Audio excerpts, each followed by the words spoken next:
In a recent appearance on the Pound for Pound podcast, Israel Adesanya, known to fans as the last stylebender, made it crystal clear. He's officially done with his rivalry against Alex Pereira. No fifth fight, no rematch. The chapter is closed. You can catch Izzy's full interview on Pound for Pound, link in the description. But let's break down what he said, because it was pretty savage. Adesanya explained, "People get greedy again. They're like, oh, we gotta do it one more time." I'm like, bro, why? Why ruin a great story with a perfect ending? He still got me last. Like, that's not fair. He's referring to their epic rivalry, which began in kickboxing, spilled into the UFC, and ended with Adesanya knocking Pereira out cold in their MMA rematch. A moment of redemption Izzy will never forget. He continued, "You can't make me play this game 4 or 5 times, and then when you finally beat me, you're like, nah, I'm done.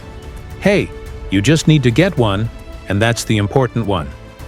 And honestly, he's got a point. It's not about how many times you fight, it's about how you close the story. Izzy delivered a mic drop moment by finishing Pereira in stunning fashion, and that's what fans will remember. He added, "You gotta know when to hold 'em, know when to fold 'em. I'm a gambler. That's part of being a competitor too. I just beat him. I'm leaving on top." Adesanya also made sure to show respect, calling Pereira a hard fight and recognizing the challenge he always brings. But at the end of the day, Izzy emphasized that smart decision-making beats emotional moves. He wrapped it up by saying, "I finally got what I needed from that saga. If I beat him again, what are they gonna say? Oh, it's 3-2? They'll just make up new stuff. I'm not fighting for you. I'm fighting for me. And I only have so many fights left. I can't just fight the same person over and over. Best of 7? Best of 9? Like, what are we playing?" Bottom line, Israel Adesanya versus Alex Pereira 5? Not happening. Izzy has closed the book and is ready to move on to new challenges. Moving on to our second major headline, Caio Borralho has made it clear. He wants a clash with Khamzat Chimaev, and he's not shy about it. After a decision win over Jared Cannonier last August, the Brazilian middleweight has been working hard to stay in the mix. Now he's calling out some of the division's biggest names. In a recent appearance on the MMA Hour with Ariel Helwani, Borralho opened up about his future plans. He mentioned he's ready for a scrap with Nassourdine Imavov, or even the much-hyped Khamzat Chimaev. Borralho made it clear, from his perspective, the only way a fight with Chimaev happens is if it's for an interim title at 185 pounds. He believes chasing the belt is the key to forcing the matchup. Borralho said, "If the interim belt gets made and I get the shot, there's no way Chimaev can say no. That's the fight that makes sense. There's gold on the line." And Caio Borralho is not hiding his frustration. Speaking recently, Borralho said, "I'm still waiting for Khamzat's response. I think he'll only fight me if it's for the belt. If it's not for the belt, he doesn't want it." Right now, the UFC is waiting to see how serious Dricus du Plessis' injury is before deciding whether to put up an interim middleweight title.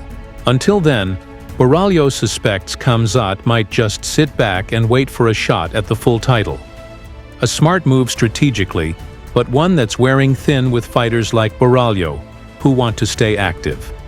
In another appearance on Submission Radio, Borralho also responded to some online antics. A photo Khamzat posted showing Borralho getting choked out during a training session. Borralho, though, brushed it off with pure professionalism, saying, "I have no ego. That's why everyone likes training with me. I know what I can be in this sport. I don't need to prove it every day by hurting people in the gym. I'm the best guy to train with because I'm never there to hurt anyone."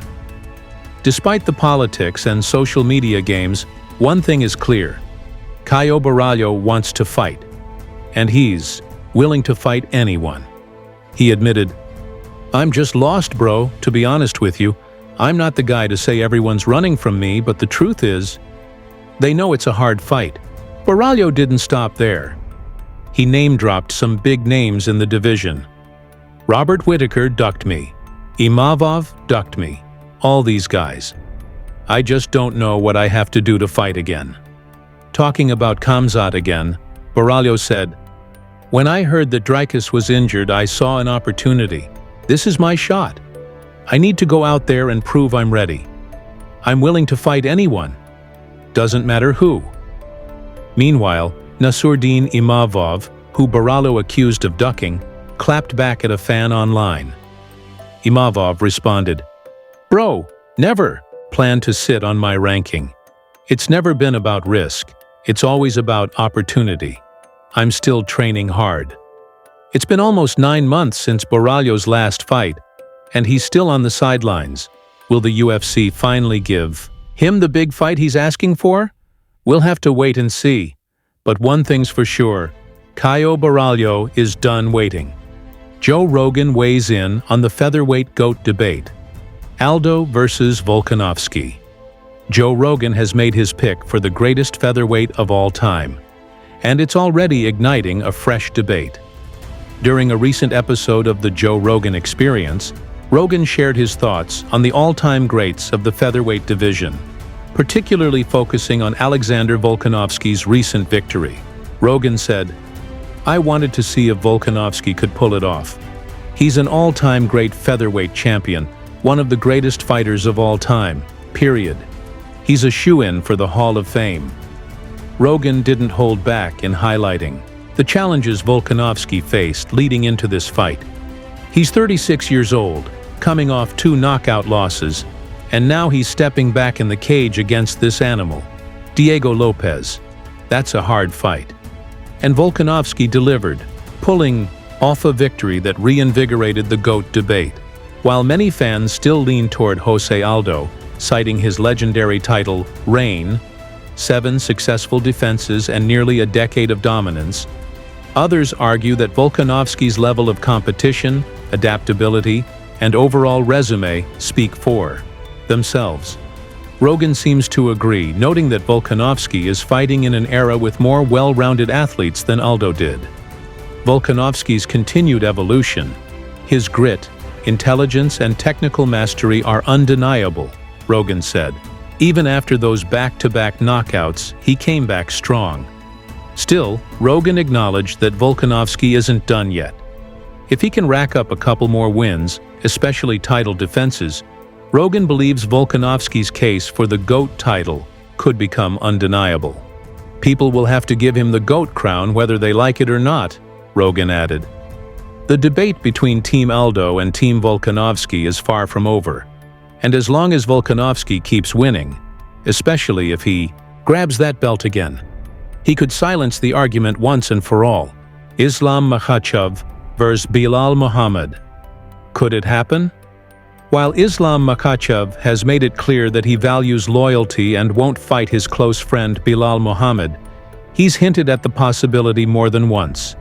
If the opportunity is big enough, particularly if a belt is on the line, Makhachev has shown he's at least considering it. And even if Bilal loses to Jack Della Maddalena, don't be surprised if we still see Makhachev versus Muhammad on the table.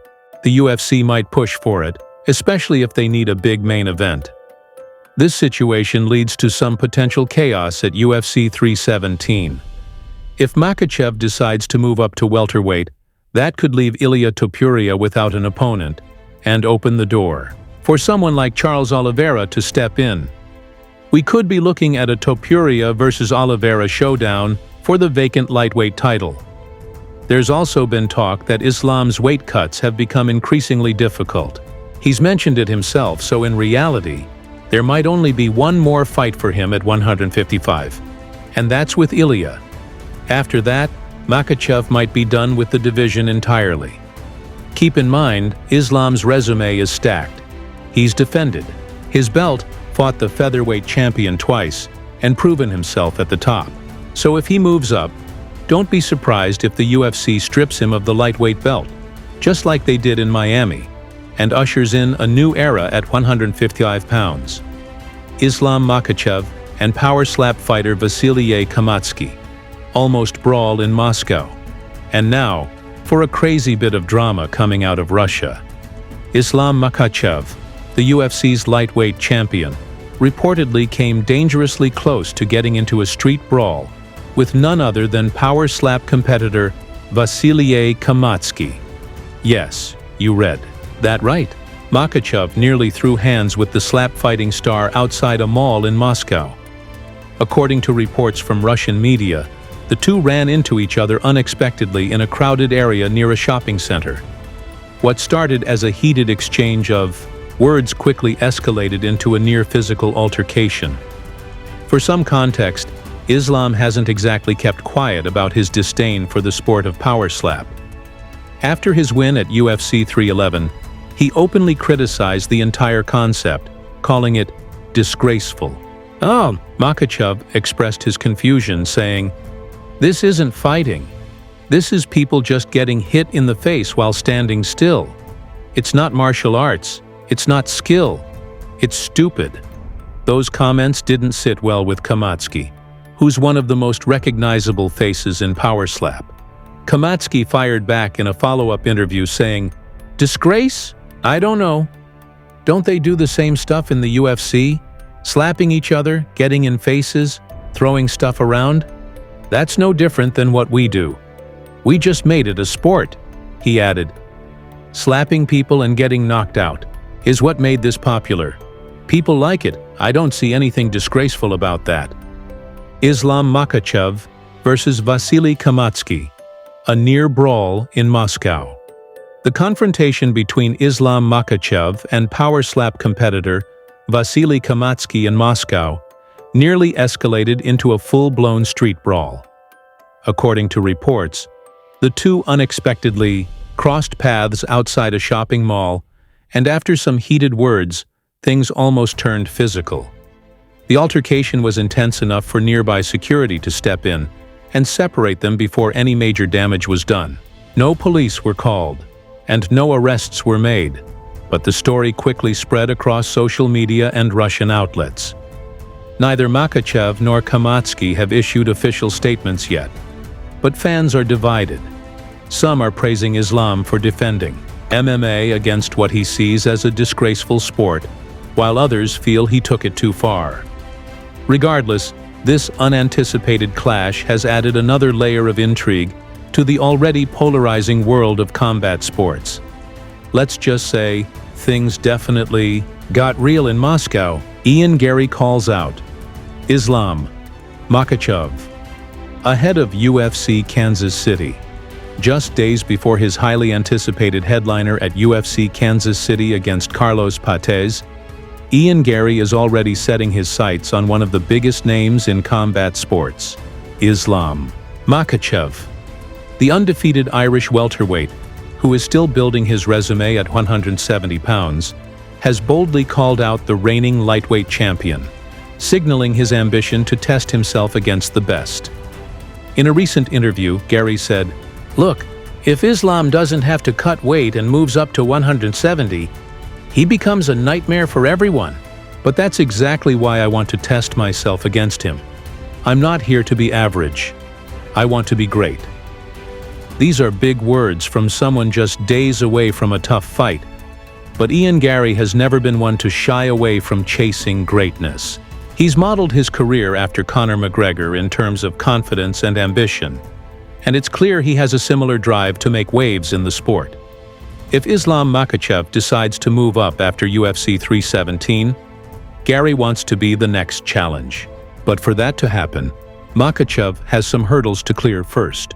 If Bilal Muhammad defeats Jack Della Maddalena, Islam might stay at lightweight out of respect, but if Della Maddalena wins, there's a strong chance Makhachev vacates the 155-pound title and moves up to welterweight, opening the door for Gary. Gary, who remains unbeaten, is poised to be 1 or 2 wins away from a title eliminator, especially if he puts on a dominant performance against Carlos Patez. Ian has made it clear that he's not just talking. He's ready for the fight. If Islam moves up, I don't care who he is or what he's done. He hasn't fought me, yet. I have the tools, the length, the speed, and I'm getting better every fight. Give me that matchup, and I promise I'll rise to the occasion.